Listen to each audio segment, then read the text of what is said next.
The gunshot that echoed through the narrow canyon pass wasn't meant for Nathaniel Zimmerman, but the bullet grazed her shoulder all the same, sending her tumbling from her saddle into the snow-dusted Colorado ground as the November wind howled around her like a living thing.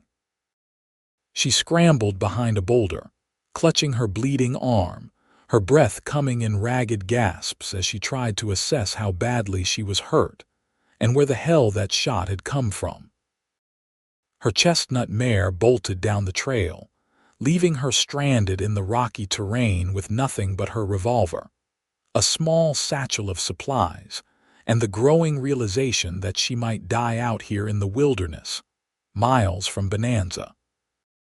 The year was 1885, and women traveling alone through the Colorado mountains were already taking their lives into their hands, but Nathaniel had always been stubborn, insisting she could make the journey to Denver by herself, despite her father's protests and her brother's warnings.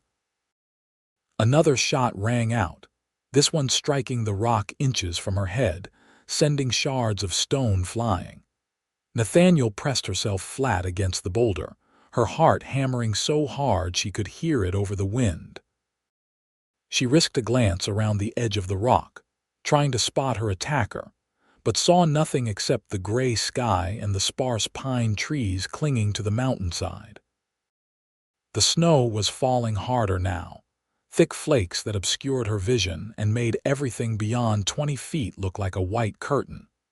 She had to move, had to find cover or help or something, because staying here meant freezing to death even if the shooter gave up. That was when she heard the thunder of hoofbeats approaching fast, and a man's voice shouting something she couldn't make out over the wind. Nathaniel raised her revolver with shaking hands, not knowing if this was her attacker coming to finish the job or someone else entirely. The horse materialized out of the snow like a ghost, a huge black stallion with a rider bent low over its neck, and before Nathaniel could decide whether to shoot or run, the man was leaping from his saddle and diving behind her boulder as another gunshot cracked through the air. "Stay down," he commanded, his voice rough and urgent. He was tall and broad-shouldered, wearing a heavy coat and a wide-brimmed hat pulled low against the snow. Without waiting for her response, he drew his own gun and fired 3 rapid shots up toward the ridge where the attacks were coming from. Nathaniel heard a cry and the sound of someone or something crashing through the brush, and then silence except for the wind. The stranger waited, tense and ready, his gun still raised. After what felt like an eternity, but was probably only a minute, he lowered the weapon and turned to look at Nathaniel for the first time.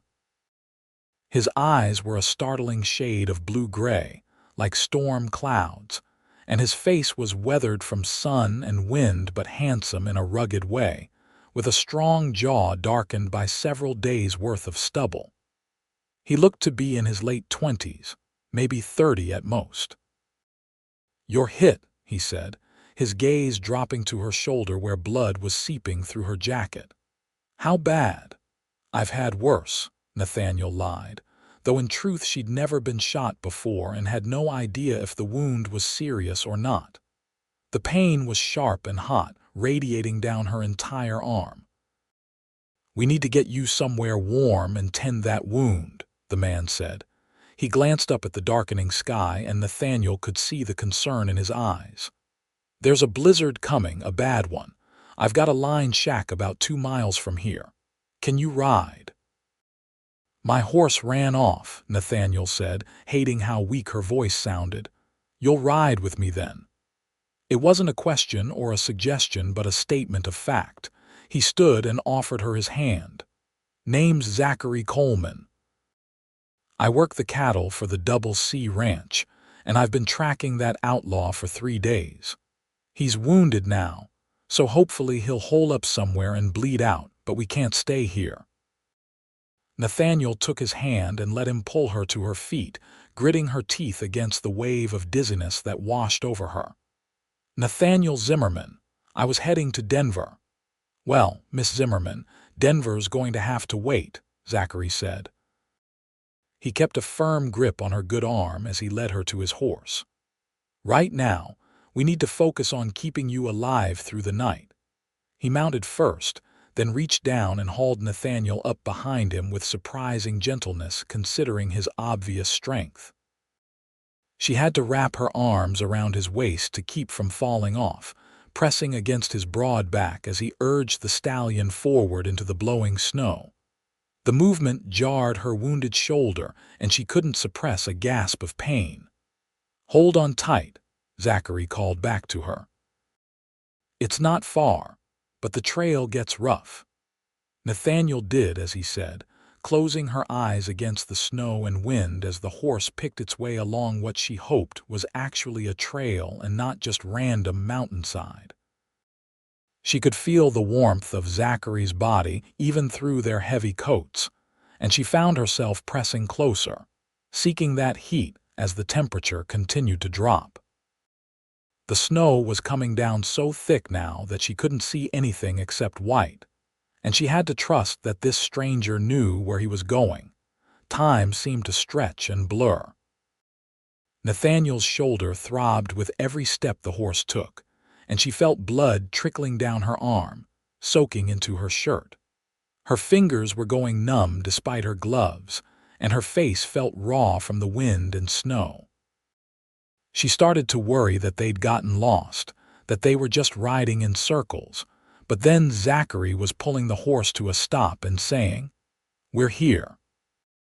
The line shack was small and rough, barely more than a single room with log walls and a sloped roof, but it looked like paradise to Nathaniel as Zachary helped her down from the horse. Her legs nearly buckled when her feet hit the ground, and he caught her, one strong arm around her waist. "Easy," he said. "I've got you." He half carried her to the door and kicked it open, then settled her onto a simple wooden bench inside before going back out for his horse. Nathaniel sat shivering, looking around the small space. There was a stone fireplace on one wall, a narrow bed with a thin mattress in the corner, a small table with 2 chairs and not much else. But it was shelter, and right now that was all that mattered. Zachary came back and leading his stallion, and to Nathaniel's surprise, he brought the horse right inside with them. At her questioning look, he said, "There's no stable, and he'll freeze out there in this storm. We'll all be warmer together anyway." He tied the horse in the corner opposite the bed, then immediately set about building a fire. His movements were efficient and practiced, and within minutes, flames were crackling in the fireplace, sending blessed warmth into the cold room. Only then did he turn his attention back to Nathaniel. "We need to get that coat and shirt off so I can see the wound," he said, crouching in front of her. "I've got some medical supplies in my saddlebag. I'm no doctor, but I've patched up more than a few bullet wounds in my time." Nathaniel's face heated despite the cold. The idea of undressing in front of this strange man, no matter how practical the necessity, made her deeply uncomfortable. But she could feel that the bleeding hadn't stopped, and she knew infection was a real danger if the wound wasn't cleaned and bandaged properly. "I can do it myself," she said, though she wasn't sure that was true. Her fingers were still numb, and her left arm was essentially useless. "Miss Zimmerman, I mean no disrespect, but you're in no condition to tend your own wound," Zachary said, his tone gentle but firm. "I give you my word as a gentleman that I'll be nothing but professional. But that bullet needs to come out if it's still in there, and the wound needs to be cleaned and bound, and it needs to happen now before you lose more blood." Nathaniel looked into his eyes and saw nothing but honest concern. She gave a small nod and started fumbling with the buttons of her coat with her good hand.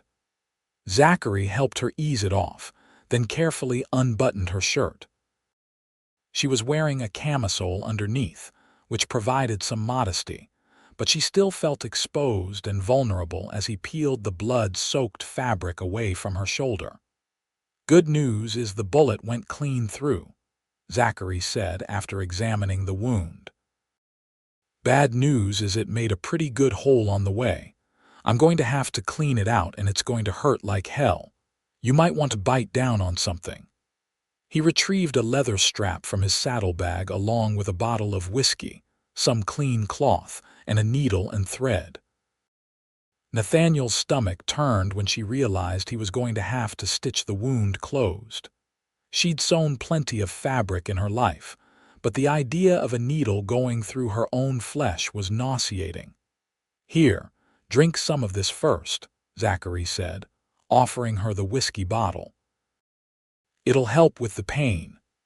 Nathaniel took a long swallow, coughing as the liquor burned down her throat. She'd never been much of a drinker, but she took another gulp for good measure. Zachary waited until she'd had her fill, then took the bottle back and poured some of the whiskey directly onto her wound.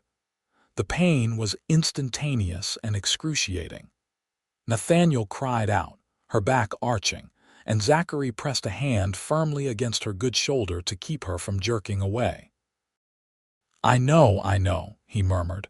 Just breathe. The worst part is over. But it wasn't over. He had to clean the wound thoroughly, picking out bits of fabric and dirt, and then came the stitches. Nathaniel bit down hard on the leather strap he'd given her, tears streaming down her face as the needle pierced her flesh again and again.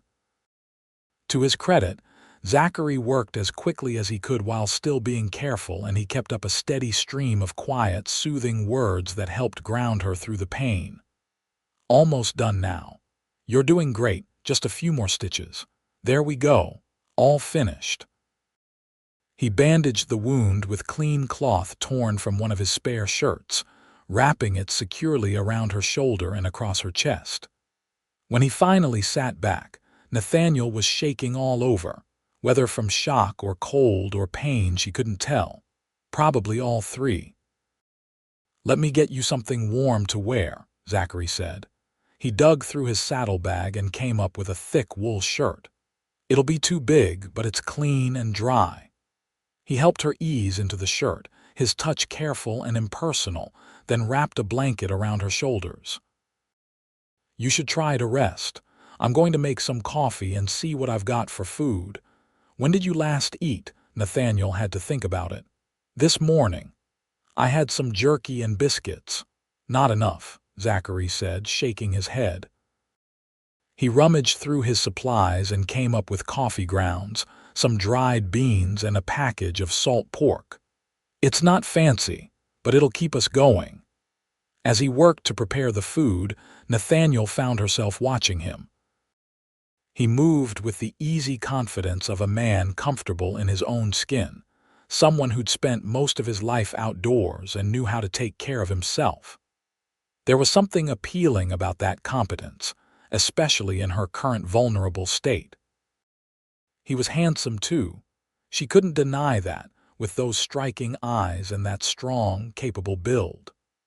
How long have you been working for the Double C? She asked, as much to distract herself from the throbbing in her shoulder as out of genuine curiosity. About 5 years now, Zachary said, pouring water from his canteen into a battered coffee pot and setting it over the fire. I drifted around for a while after the war ended, working odd jobs here and there before I landed at the ranch. It's good work, honest work, and the owner treats his men fair. You fought in the war? Nathaniel asked, though she shouldn't have been surprised. He looked the right age, and plenty of men in the West were veterans trying to build new lives after the conflict. I did. 4 years in the cavalry. His voice was neutral, but Nathaniel could hear the weight of memory behind the words. I don't talk about it much. What about you, Miss Zimmerman? What brings a young woman traveling alone through the mountains in November? I'm a teacher, Nathaniel said. There's a position at a school in Denver, and I was hired to start after the new year. I thought I could make the journey before the worst of the winter weather hit, but I suppose I miscalculated. I'd say so, Zachary said dryly. He poured coffee into 2 tin cups and handed her one. No offense intended, but traveling alone through these mountains is dangerous even in good weather. There are outlaws, hostile Indians, wild animals, and all sorts of other hazards. What were your people thinking, letting you go by yourself?" Nathaniel bristled at the implication that she needed permission or supervision. "My people, as you call them, don't have any say in what I do. I'm 22 years old, I support myself, and I make my own decisions. My father and brother both advised against the journey, but ultimately they respected my choice." "Well, they shouldn't have," Zachary said bluntly. "You nearly got yourself killed today." "I would have been fine if not for that outlaw," Nathaniel shot back, her temper flaring despite her exhaustion and pain.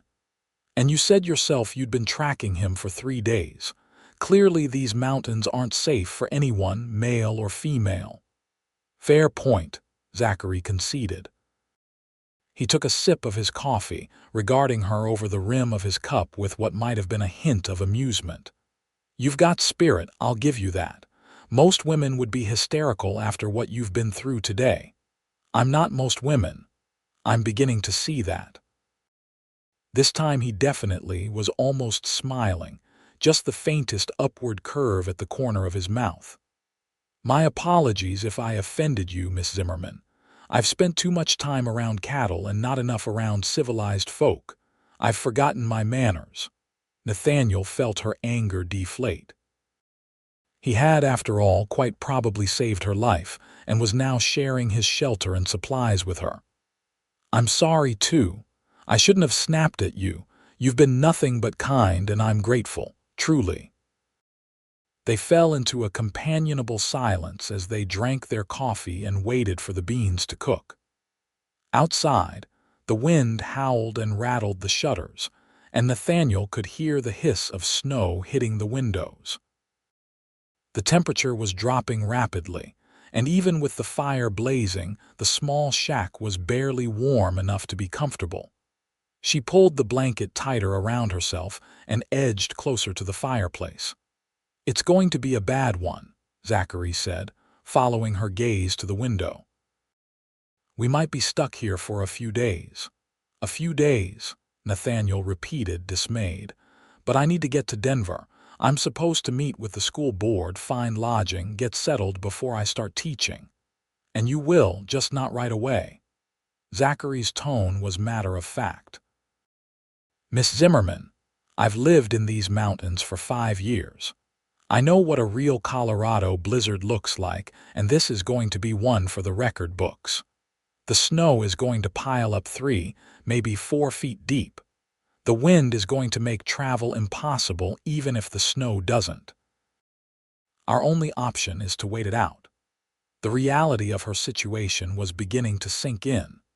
She was trapped in a tiny cabin with a man she'd met less than 2 hours ago, with a bullet wound in her shoulder, in the middle of what was apparently going to be a historic blizzard. Her horse was gone, her supplies were minimal, and no one knew exactly where she was. If something happened to them here, it might be weeks or even months before anyone found their bodies. Zachary must have seen the fear in her eyes because his expression softened. "Hey, we're going to be fine. This shack has weathered plenty of storms. We've got firewood. I've got enough food in my supplies to last us a week if we're careful, and there's a spring just outside that'll give us fresh water when the storm passes. We just need to keep warm, keep the fire going, and wait it out. I've been in worse situations, I promise you that." "Have you ever been trapped in a shack during a blizzard with a wounded stranger before?" Nathaniel asked, trying for levity despite her fear. "Can't say that I have," Zachary admitted, "but there's a first time for everything." He dished up the beans and salt pork, and they ate sitting by the fire. The food was plain but hot and filling, and Nathaniel felt a bit stronger after she'd eaten. Her shoulder still hurt terribly, but the sharp edge of the pain had dulled to a constant ache that was almost bearable. As night fell and the storm intensified, Zachary set about making their shelter as secure as possible. He checked every crack in the walls and around the windows, stuffing gaps with spare clothing and cloth to keep out the wind. He stacked extra firewood within easy reach of the fireplace and rationed out their water supply. He even fashioned a kind of screen between the corner where his horse stood and the rest of the room, giving them a bit more privacy. "You should take the bed," he said when everything was arranged to his satisfaction. "I'll sleep on the floor by the fire." "That doesn't seem fair," Nathaniel protested.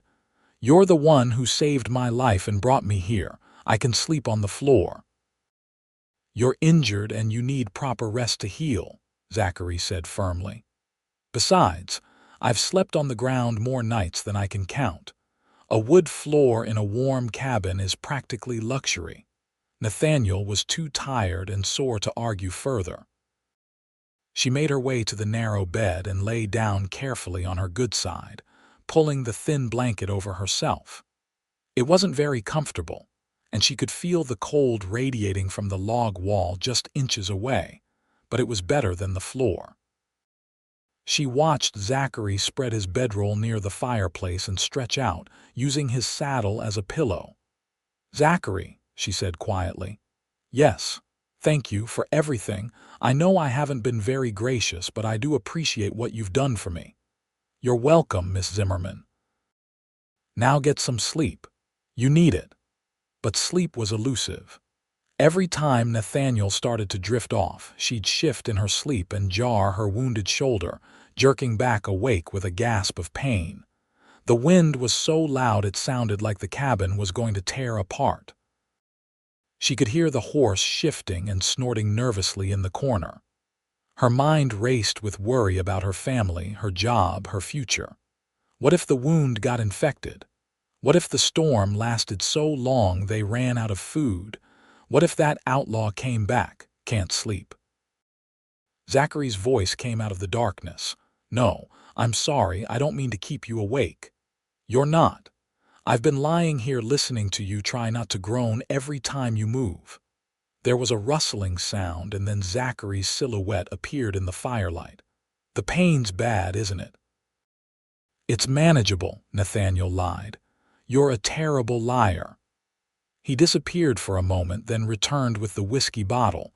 "Here, have some more of this. It'll help you sleep." Nathaniel pushed herself up with her good arm and accepted the bottle, taking a careful sip. The whiskey was harsh and strong, but it did warm her from the inside and take the edge off the pain.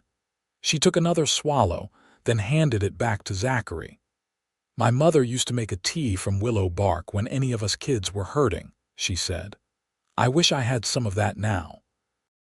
"Where's home for you?" Zachary asked, settling himself at the foot of the bed, his back against the wall. "Bonanza. It's a mining town about 30 miles south of here. My father runs the general store and my brother works in the assay office. It's a good town, mostly decent people, though it can get rough when the miners have been drinking." "I know Bonanza," Zachary said. "I've been through there a few times buying supplies for the ranch. Small world. Very small, apparently." Nathaniel was quiet for a moment, then asked, "What about you? Where's your family?" "Don't have any. Not anymore." Zachary's voice was neutral, but Nathaniel heard the pain underneath. "My parents died of cholera when I was 12. I've got a sister somewhere back east, but we lost touch during the war. For all I know, she's dead too." "I'm sorry," Nathaniel said softly. "That must be very lonely. You get used to it."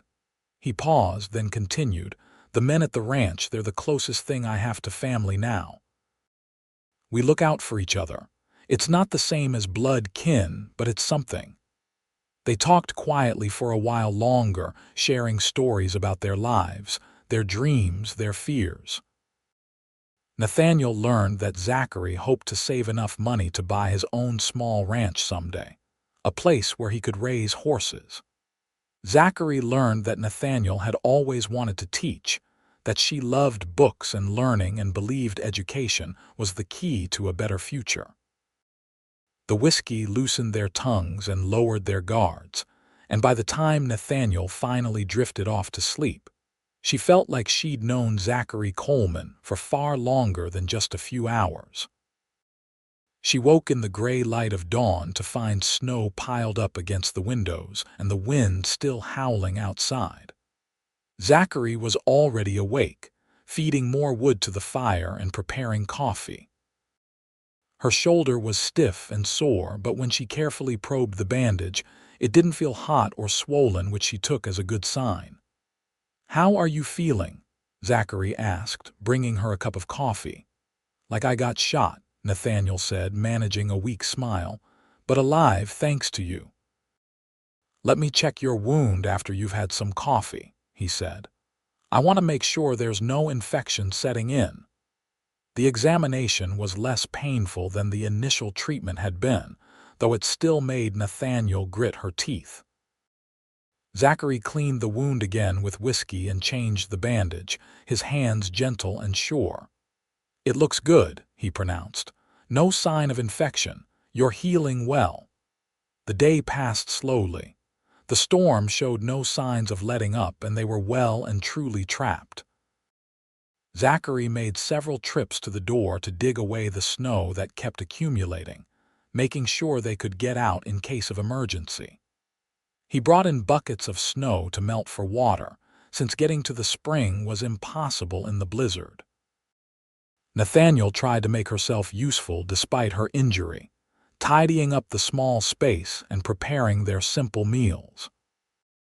As the hours wore on, they talked more, learning about each other in the way that only happens when two people are thrown together by circumstance with nothing but time on their hands. Nathaniel told him about growing up in Bonanza, about her mother's death from pneumonia 3 years ago, about her determination to make something of herself beyond being someone's wife. Zachary told her about his childhood on a farm in Missouri, about the horrors of the war, about drifting west in search of a fresh start. "I've been waiting for someone like you," Zachary said suddenly, late in the afternoon of that first full day trapped in the cabin. They were sitting by the fire, playing cards with a worn deck he'd produced from his saddlebag. Nathaniel looked up, startled. "What do you mean?" He set down his cards, his expression serious. "Someone who's not afraid to speak her mind. Someone with fire and spirit and dreams of her own. Someone who doesn't just accept what life hands her but fights for what she wants." He paused, seeming to struggle with his words. "I've known a lot of women, Miss Zimmerman. Most of them were content to be wives and mothers, and there's nothing wrong with that. But I've always thought that if I ever settled down, it would be with someone who was my equal, my partner. Someone I could talk to about anything. Someone who challenged me." Nathaniel's heart was suddenly beating very fast. "You barely know me, maybe so. But sometimes you just know when you've met someone special. The minute I saw you behind that boulder, hurt and scared but still ready to fight, still pointing that gun at me with a steady hand, I thought to myself, now there's a woman worth knowing." "I wasn't that brave," Nathaniel said, her cheeks flushing. "I was terrified. Being brave doesn't mean not being scared. It means being scared and doing what needs to be done anyway." Zachary leaned forward, his gray eyes intense. "You could have panicked, could have frozen up, could have gotten us both killed. But you kept your head. You did what I told you, and you held on during that ride even though I know it must have hurt like hell. That takes courage." Nathaniel didn't know what to say. No man had ever talked to her like this before, with such direct honesty and respect. The young men in Bonanza who'd shown interest in courting her had always seemed to want her to be someone she wasn't, to be quieter, more docile, more domestic. But Zachary seemed to appreciate the very qualities that had driven other men away. "I don't know what to say," she finally admitted. "You don't have to say anything," Zachary said, sitting back. "I just wanted you to know how I feel. I know this isn't the time or place. I know you're injured and we're in a bad situation, but life's too short and too uncertain to keep things bottled up inside. The war taught me that much. Tomorrow's never guaranteed, so you might as well be honest about what's in your heart. The rest of the day passed in a strange, charged atmosphere. Nathaniel found herself hyper-aware of Zachary's presence, noticing little things she hadn't paid attention to before. The way he moved with unconscious grace despite his size, the gentleness in his hands when he changed her bandage again before bed, the way his eyes crinkled at the corners when he smiled. She found herself wondering what it would be like to kiss him, and the thought made her face heat with a mixture of embarrassment and excitement. The second night was easier than the first. The whiskey helped with the pain, and exhaustion finally overcame discomfort enough for Nathaniel to sleep for several hours straight. She woke once in the middle of the night to find Zachary standing at the window, looking out at the storm. The firelight cast his profile in sharp relief, and she studied him for a long moment before drifting back to sleep. The third day brought a slight lessening of the wind, though the snow continued to fall steadily.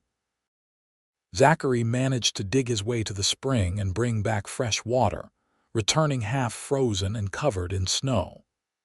Nathaniel helped him out of his wet coat and made him sit by the fire while she poured him coffee with shaking hands, frightened by how close he'd come to freezing. "That was foolish," she scolded. "We had enough melted snow for water. You didn't need to risk your life." "We needed fresh water for your wound," Zachary said, his teeth chattering. "Snow melt isn't clean enough." "My wound is healing fine," Nathaniel insisted.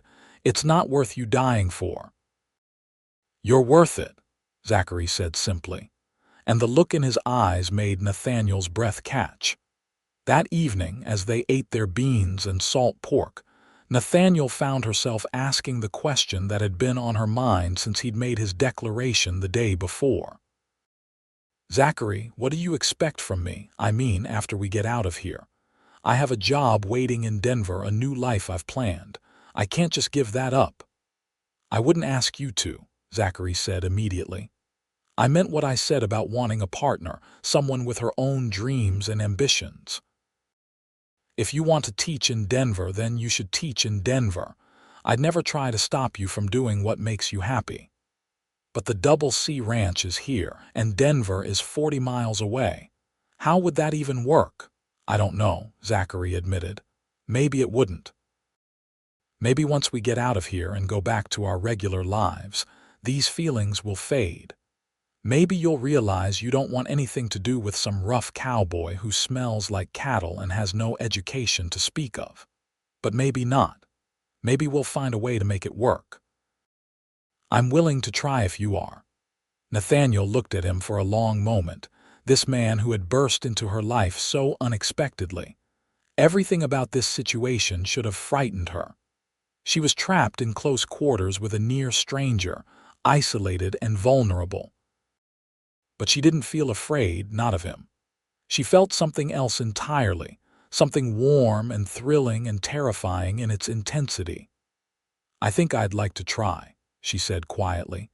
Zachary's face lit up with a smile that transformed his entire appearance, making him look younger and almost boyish.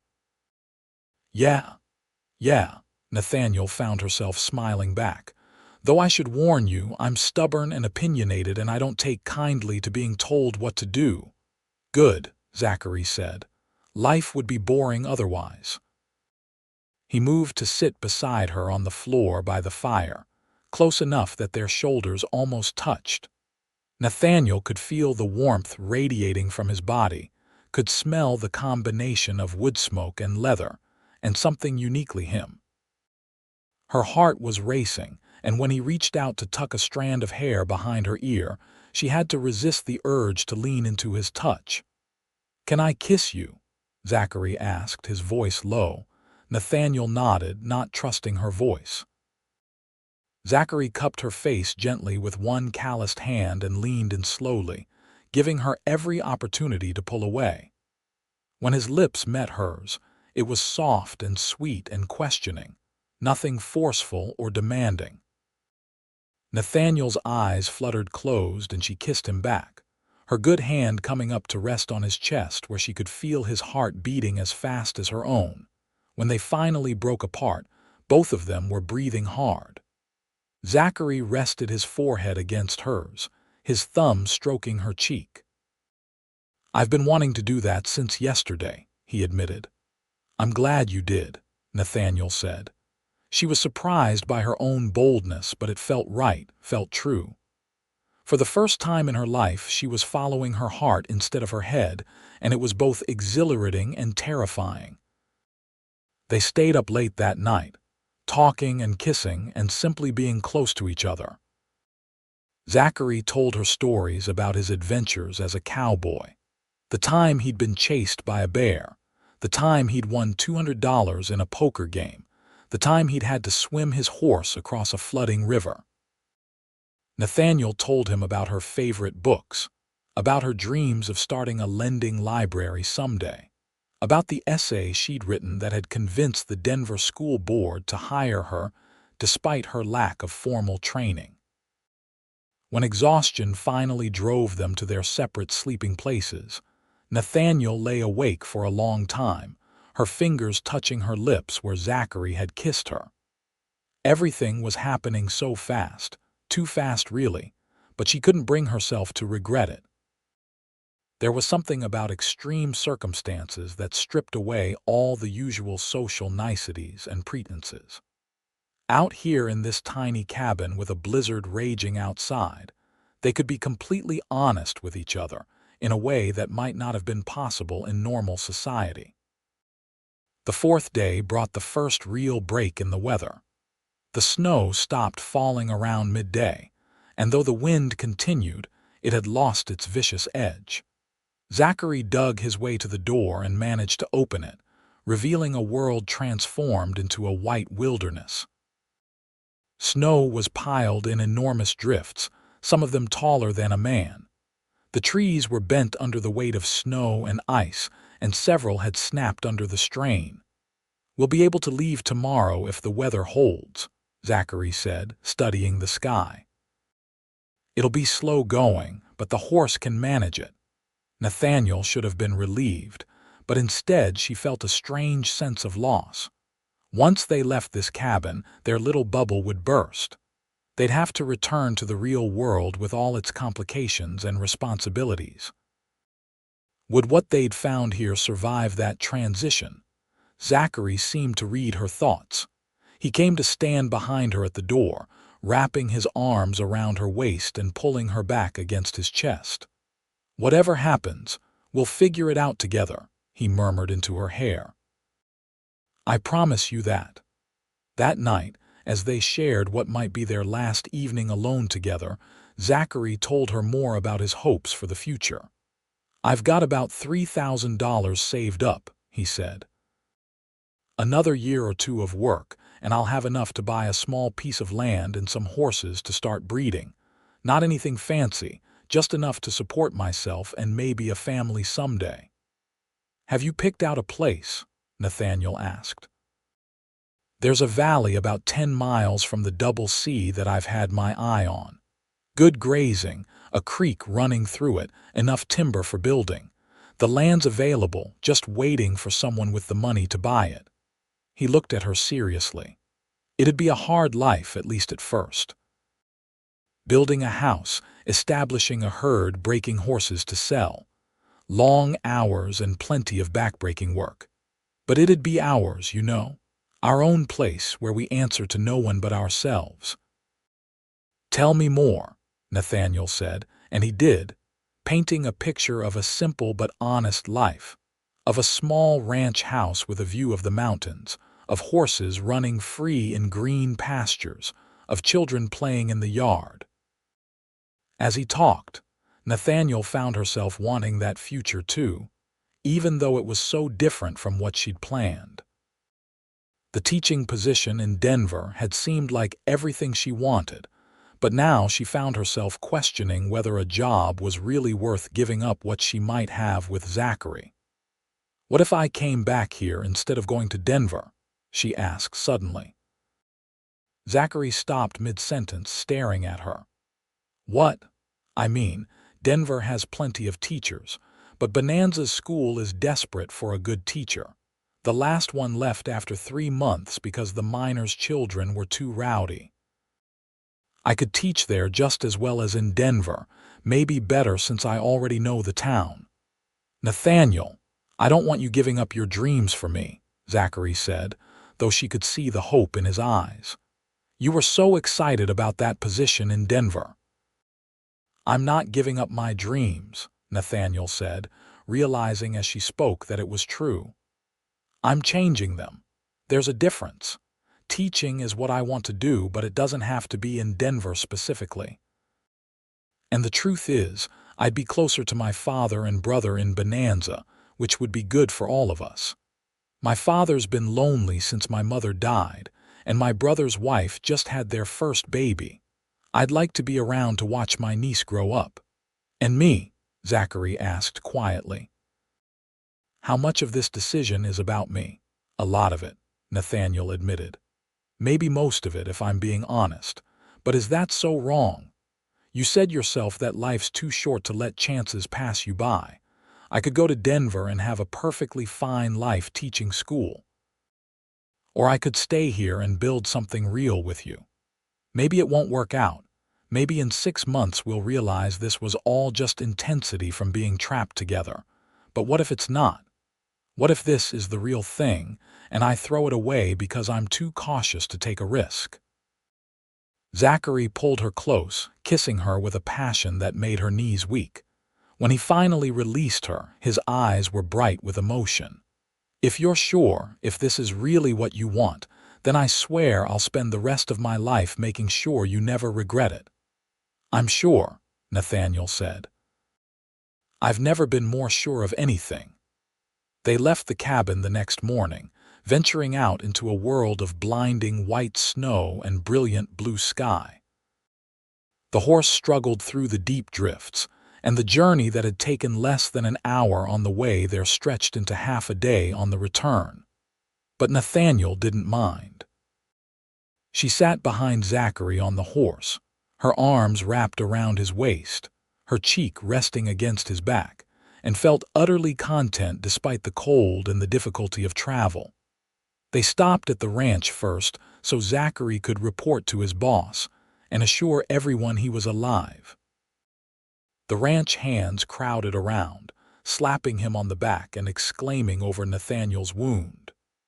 The ranch owner, a gruff man in his 60s named Henry Carter, insisted on sending one of his men to ride with them to Bonanza to make sure they arrived safely. Can't have you losing another young woman in the mountains, he said, though his eyes were kind. Her father would have my hide, and rightfully so. The ride to Bonanza took another few hours, and by the time they arrived, word had somehow already spread that Nathaniel Zimmerman was on her way home. Her father and brother were waiting in the street in front of the general store, and her father's face crumpled with relief when he saw her. Nathaniel, thank God, he said, pulling her carefully into his arms. When your horse came back without you, we thought the worst. We tried to organize a search party, but the blizzard was too severe. I'm fine, Papa, Nathaniel assured him. Well, mostly fine. I was shot, but it's healing well thanks to Mr. Coleman here. She introduced Zachary to her father and brother, watching as they sized him up with the protective suspicion of men confronted with a stranger who'd been alone with their daughter and sister for several days. But Zachary met their scrutiny calmly, shaking their hands and giving them a straightforward account of how he'd found Nathaniel and tended her wound. I owe you a debt I can never repay, Nathaniel's father said seriously. You saved my daughter's life. If there's anything I can do for you, anything at all, you just have to ask. There is one thing, Zachary said, glancing at Nathaniel. With your permission, sir, I'd like to court your daughter properly. Nathaniel's brother made a choking sound and her father's eyebrows shot up. That's rather sudden, isn't it? Papa, it's fine, Nathaniel said quickly. I want him to court me. I know it seems fast, but we had several days to talk and get to know each other. I like him, and I think you will too once you get to know him better." Her father looked between them, his expression thoughtful. Finally, he nodded. "All right. But we're doing this properly, you understand. Supervised visits, no more being alone together until you're engaged. I may be grateful to you, young man, but I still have my daughter's reputation to consider." "I understand completely, sir," Zachary said. "I'd expect nothing less." Over the next few weeks, Zachary courted Nathaniel in the traditional fashion. He rode into Bonanza every Sunday after finishing his work at the ranch, dressed in his best clothes with his hair slicked back and his boots polished. They'd sit in the parlor of the rooms above the general store where Nathaniel lived with her father, and they'd talk while her father or brother sat nearby as chaperone. Sometimes, Zachary would take her for walks down Bonanza's Main Street, always with a chaperone following at a discreet distance. It was frustrating after the intimacy they'd shared in the cabin, but Nathaniel understood the necessity of propriety. She sent a telegram to the Denver School Board, politely declining their position and recommending another teacher she knew who was looking for work. Then she approached the Bonanza School Committee about taking over as teacher. They were thrilled to have her, especially since she was local and understood the unique challenges of teaching in a rough mining town. The school building was small and poorly maintained, with a leaky roof and drafty windows, but Nathaniel threw herself into the work of fixing it up and preparing lessons. Zachary came by whenever he had free time to help with repairs, and Nathaniel's father donated supplies from his store. By the time school was set to start in January, the building was in the best shape it had been in years. Nathaniel loved teaching from the first day. Her students ranged from 6-year-olds just learning their letters to teenagers who'd never had consistent education before. They were rough and rowdy, just as she'd been warned, but they responded to her firm but fair approach. She didn't tolerate any nonsense, but she also made learning interesting and relevant to their lives. Within a month, attendance had doubled, and parents were commenting on how much their children were learning in February, on a Sunday afternoon with weak winter sunlight streaming through the parlor windows. Zachary asked Nathaniel to marry him. It wasn't a surprise. They'd been talking about their future together for weeks, making plans and discussing what their life would look like. But when he got down on one knee and pulled out a simple gold band, Nathaniel's eyes still filled with tears. "I know it's not fancy," Zachary said, "and I know I can't offer you an easy life, but I love you, Nathaniel. I've loved you since that first day when you tried to shoot me behind that boulder. You're the bravest, smartest, most stubborn woman I've ever met, and I want to spend the rest of my life with you. Will you marry me?" "Yes," Nathaniel said, not caring that her father and brother were watching. "Yes, absolutely yes." The ring fit perfectly on her finger, and Zachary stood and kissed her right there in the parlor, propriety be damned. Her father cleared his throat pointedly, but she could see he was smiling. They were married in April, in a simple ceremony at Bonanza's small church. Nathaniel wore her mother's wedding dress, altered to fit her, and carried wildflowers that Zachary had picked himself. The whole town turned out for the wedding, along with Zachary's friends from the ranch. It wasn't fancy or elaborate, but it was perfect. The ranch owner, Henry Carter, gave them a week off for a honeymoon, which they spent at the line shack where they'd first been trapped together. It was strange returning to that small cabin as a married couple, remembering how it had felt to be injured and scared and unsure of the future. Now the future stretched out before them, full of promise and possibility. "I've been thinking," Zachary said as they lay together in the narrow bed, wrapped in each other's arms, "about that land I wanted to buy. I've got enough saved now, or near enough." What would you think about starting our own place this summer? I think it sounds wonderful, Nathaniel said, but I want to keep teaching, at least for a few more years until we're established and maybe have children who need me at home more. Of course, Zachary said. I told you, I'd never ask you to give up something that makes you happy. We'll figure out a way to make it work. Maybe we can build the house close enough to Bonanza that you can ride to school each day. They returned from their honeymoon full of plans and energy. True to his word, Zachary bought the land he'd had his eye on, a beautiful valley with a creek running through it and views of the mountains in every direction.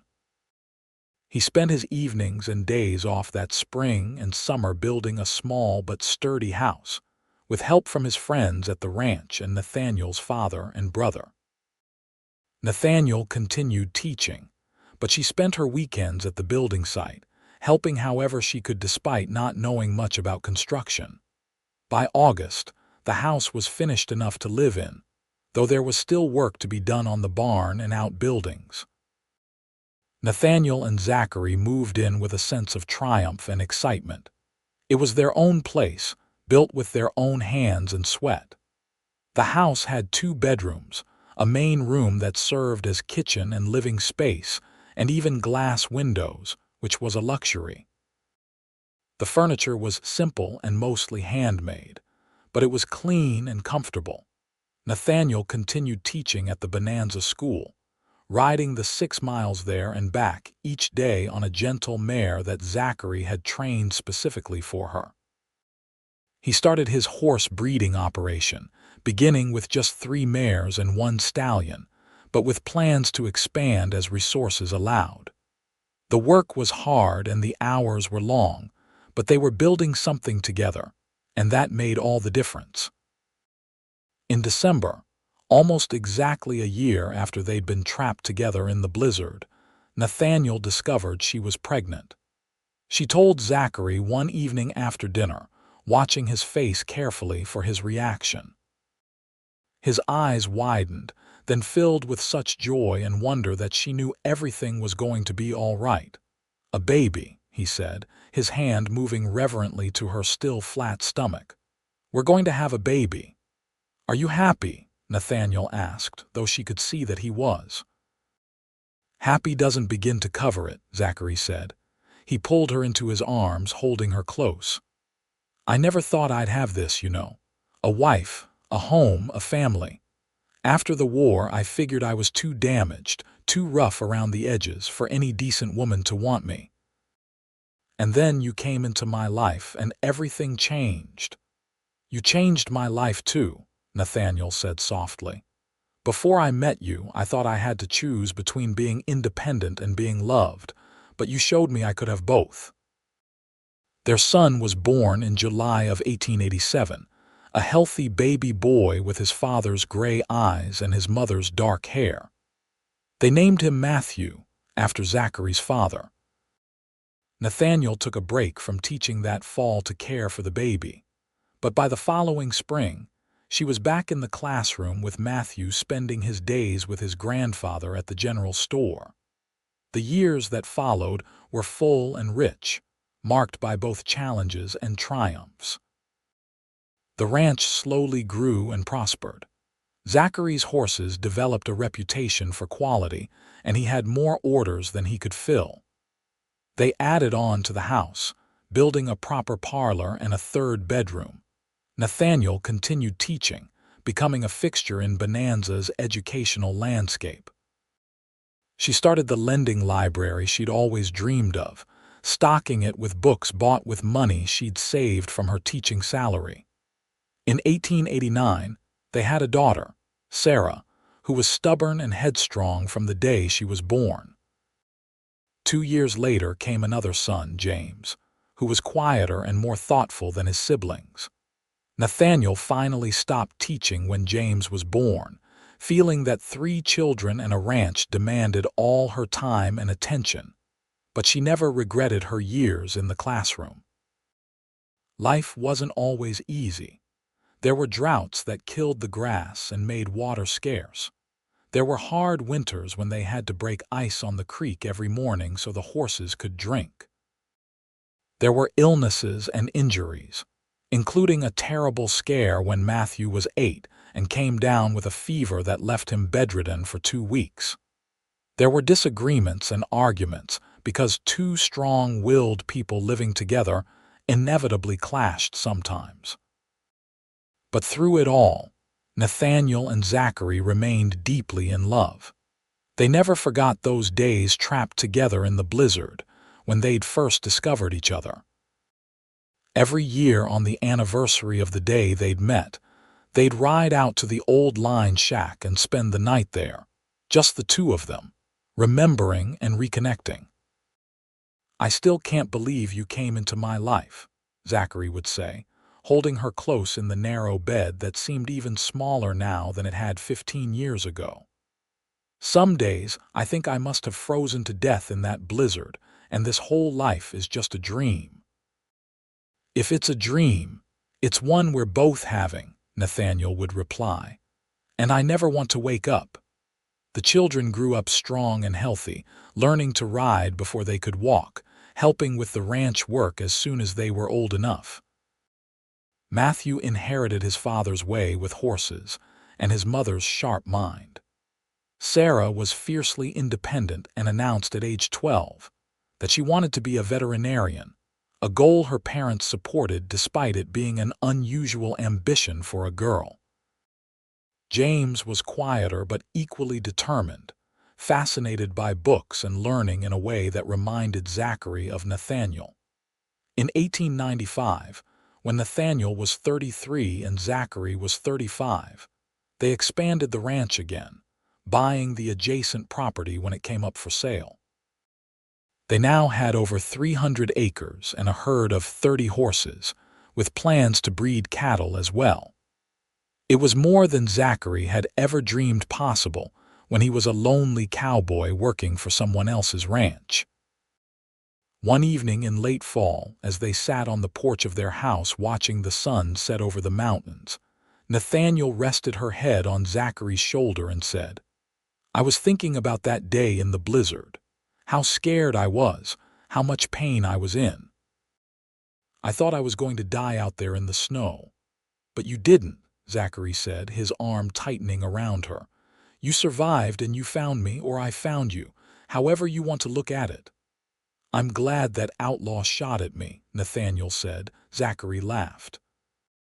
"That's a strange thing to be glad about. You know what I mean. If he hadn't, if I'd made it safely to Denver, we never would have met. I'd be some lonely schoolteacher in a boarding house with no idea what I was missing." She turned to look at him, her eyes serious. "This life we've built together, this family, this home, it's everything I never knew I wanted. You're everything I never knew I needed." "I love you," Zachary said simply. "I loved you when you were a stubborn, injured stranger glaring at me from behind a boulder. I loved you when we were trapped in that cabin pretending we weren't falling for each other. I loved you on our wedding day and when you gave me our children and every day since. I'll love you until the day I die and beyond, if there's anything beyond." "That's the most romantic thing you've ever said to me," Nathaniel said, her eyes misty. "I'm full of surprises after all these years." They sat in comfortable silence as the sun sank below the horizon and the stars began to emerge. Inside the house, they could hear their children arguing about something, probably whose turn it was to do the dishes. The horses were settling down for the night in the barn, and somewhere in the distance, a coyote howled. You ever wonder what would have happened if things had gone differently? Nathaniel asked. "If I'd married some shopkeeper in Bonanza before I ever left for Denver, if you'd bought your land and built your ranch without ever meeting me." "Sometimes," Zachary admitted. "But then I remember that day in the canyon. The way your eyes flashed when you pointed that gun at me, all fierce determination despite being hurt and scared. The way you felt in my arms as we rode through the blizzard. The sound of your laugh when I said something ridiculous to distract you from the pain. And I know that nothing else would have been right. We were meant to find each other, meant to be together. I truly believe that." "So do I," Nathaniel said. "Even though it doesn't make logical sense, even though I pride myself on being rational and practical, some things transcend logic. Some connections are just meant to be." The years continued to roll by, bringing new challenges and new joys. The children grew into young adults, each following their own path. Matthew took over more and more of the ranch operations as Zachary's back started to protest the physical labor. Sarah did indeed pursue her dream of veterinary medicine, traveling east to one of the few schools that would accept women and returning as Dr. Sarah Coleman, much to her parents' pride. James became a teacher like his mother, taking over the Bonanza school when the previous teacher retired.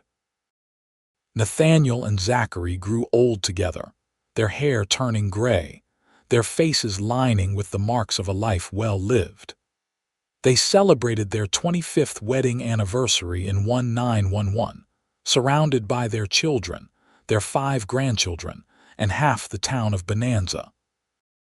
Henry Carter, the old ranch owner who'd employed Zachary all those years ago, was there too, ancient now but still sharp as a tack. "I remember when you brought that girl home, half frozen and shot up," he said to Zachary. "I thought to myself, there's going to be trouble, but I was wrong." You two are proof that sometimes the best things in life come from the most unexpected places. "Wise words from a wise man," Zachary said, raising his glass in a toast. As the party wound down and guests began to leave, Nathaniel and Zachary found themselves alone on the porch again, in the same spot where they'd spent countless evenings over the years. The ranch spread out before them in the moonlight, solid and real and thriving. 25 years, Nathaniel mused. Sometimes it feels like yesterday, and sometimes it feels like we've been together forever. "Both are true," Zachary said. "Time's a funny thing." "You have any regrets?" Nathaniel asked. "Anything you wish you'd done differently?" Zachary was quiet for a moment, considering. "Maybe I wish I'd kissed you sooner that first time instead of spending a whole day working up the nerve. But other than that, no, not a single regret."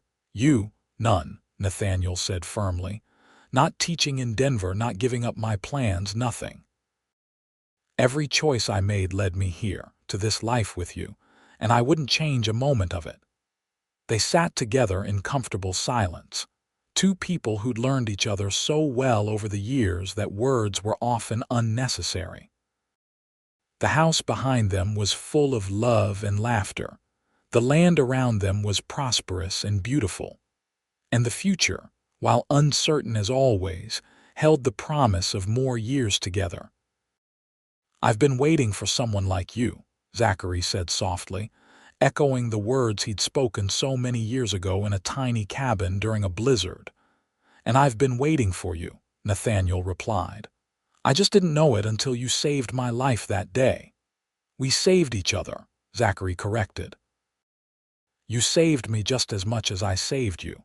Before you, I was just going through the motions, working and saving money but not really living. You gave me a reason to build something, to dream bigger than just surviving. You gave me a family, a home, a purpose." "We gave each other those things," Nathaniel said. She took his hand, their fingers intertwining with the ease of long practice. "That's what partnership means. Not one person saving the other, but both people making each other better, stronger, happier." The night grew late, and eventually they went inside to their bedroom, the same room they'd shared for over 2 decades. They undressed and climbed into bed, and Zachary pulled Nathaniel close, her back against his chest, his arm around her waist. It was how they'd slept since their first night together as a married couple, and neither of them could imagine sleeping any other way. "Good night, my love," Zachary murmured into her hair. "Good night," Nathaniel whispered back. "I love you. I love you too. Always have, always will." They drifted off to sleep in each other's arms.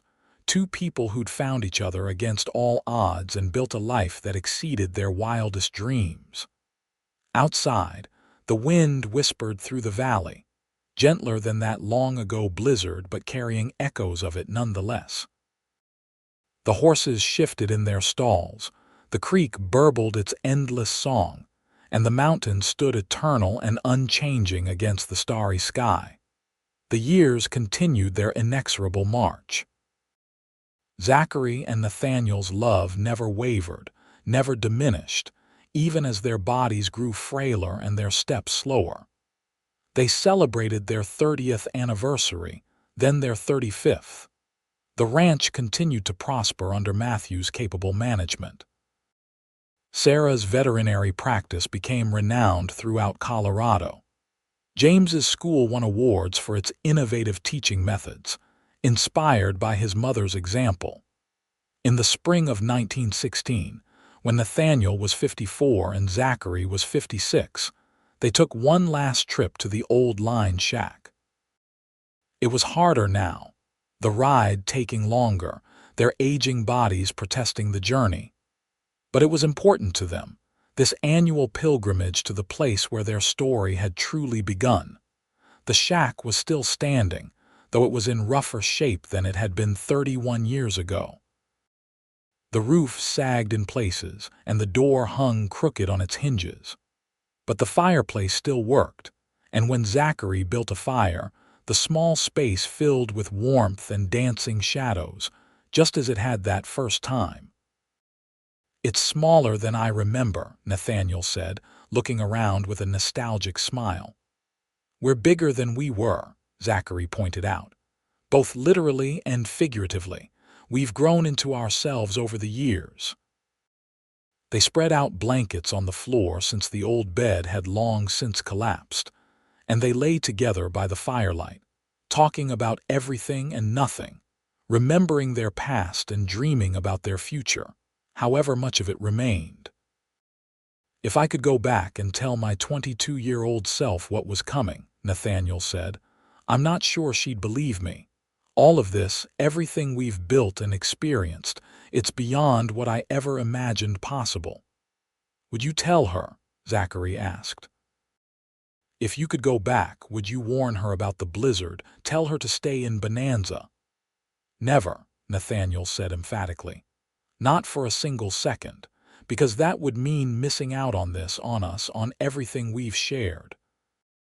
I'd endure 1,000 blizzards and a dozen bullet wounds if it meant ending up here with you." "That's good," Zachary said, "because I feel exactly the same way." They made love that night in the flickering firelight, slowly and tenderly, two people who knew each other's bodies as well as their own. It wasn't the passionate urgency of youth, but something deeper and more profound, a physical expression of 3 decades of love and commitment and shared life. Afterward, lying in each other's arms, Nathaniel said, "Promise me something." "Anything," Zachary said. "Promise me that no matter what happens, no matter how many years we have left, we'll always remember this. The way we feel right now, the way we've felt since that very first day. Promise me we'll never take each other for granted, never forget how lucky we are to have found each other." "I promise," Zachary said solemnly, "though I don't think I could forget even if I tried. You're written into every part of me, Nathaniel. You're in every breath I take, every beat of my heart. When my time comes, whenever that is, you'll be my last thought. You're my first thought every morning and my last thought every night. That's not going to change." Nathaniel kissed him, tasting salt and realizing she was crying. But they were happy tears, tears of gratitude and love, and the sweet ache of knowing that nothing lasts forever, but some things come as close as mortal life allows. They rode back to the ranch the next morning, both of them quiet but content. Their children and grandchildren were waiting, the family having gathered for Sunday dinner as they did every week. The house was full of noise and laughter and life. the table laden with food, the air rich with the smells of home. As Nathaniel looked around at her family, at the home she and Zachary had built, at the life they'd created together, she felt a sense of completeness that was almost overwhelming. This was what she'd been looking for all those years ago when she'd set out for Denver, though she hadn't known it at the time. Not just a career or independence or a chance to make her mark on the world, but this. A place to belong, people to love and be loved by, a legacy that would outlive her. "Thank you," she whispered to Zachary as they sat down to dinner. "For what?" he asked, though his eyes said he understood. "For everything. For saving my life that day in the canyon, for loving me, for building this life with me, for being exactly who you are." "Right back at you," Zachary said, squeezing her hand under the table. "I've been waiting for someone like you my whole life. I'm just grateful I found you." They shared a smile, private and intimate despite being surrounded by family. A smile that held 31 years of history and countless memories, and a love that had only grown stronger with time. The conversation flowed around them, grandchildren clamoring for attention, children discussing ranch business and town gossip, but for a moment, Nathaniel and Zachary were back in that tiny cabin during the blizzard, two strangers learning to trust each other, two souls recognizing their match. The years that followed were peaceful and gentle, the natural winding down that comes at the end of a life well lived. Zachary's health began to decline in his early 60s, his heart weakening from decades of hard work. Nathaniel cared for him devotedly, just as he'd once cared for her when she was injured. He died in the winter of 1920 in his own bed, surrounded by his family with Nathaniel holding his hand. His last words were, "I love you. I'll be waiting." Nathaniel grieved deeply but without bitterness. She'd had 35 years with the love of her life, had built a family and a legacy with him. She knew she'd been blessed in ways that many people never experienced. She continued to live on the ranch, surrounded by her children and grandchildren, still sharp and active despite her age. She lived another 12 years after Zachary's death, passing away peacefully in her sleep in the spring of 1932 at the age of 70. Her children buried her next to Zachary on a hill overlooking the ranch with a simple marker that read, "Nathaniel Coleman, beloved wife, mother, teacher." She lived fully and loved completely. But the story didn't end there. The ranch continued under Matthew's stewardship, then passed to his children and their children. The house that Nathaniel and Zachary had built with their own hands still stood strong, weathering storms and seasons, sheltering new generations. Sarah's veterinary practice was taken over by her daughter, who'd followed in her mother's footsteps. James's teaching methods influenced educators throughout Colorado and beyond. The story of how Nathaniel and Zachary had met, trapped together in a blizzard, became family legend, told and retold at gatherings, embellished and romanticized with each generation. The old line shack where it all began eventually collapsed, but the site remained a special place for the family, a pilgrimage destination where they went to remember their remarkable ancestors. And on cold winter nights when the snow fell thick and the wind howled through the Colorado mountains, if you listened very carefully, you might hear an echo of two voices in the darkness. A man saying, "I've been waiting for someone like you," and a woman replying, "And I've been waiting for you."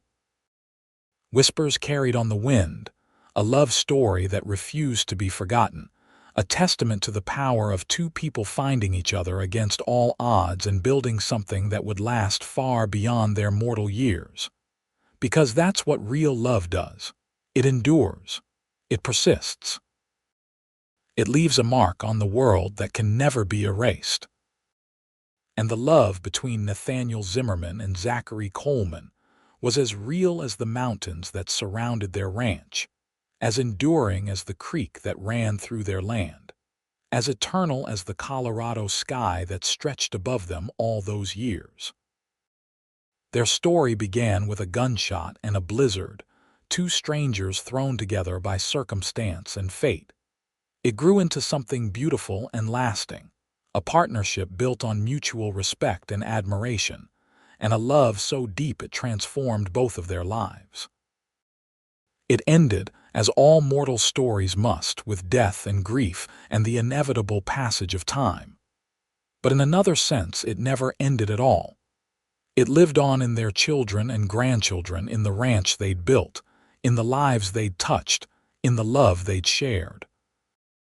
And perhaps, somewhere beyond the veil of mortality, two souls had found each other again, just as they'd promised they would.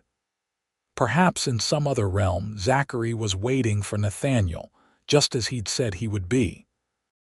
And when she finally arrived, perhaps he greeted her with that same crooked smile and those same words that had started it all those many years ago in a tiny cabin during a Colorado blizzard. "I've been waiting for someone like you." And perhaps she replied, as she always had, "And I've been waiting for you." The end.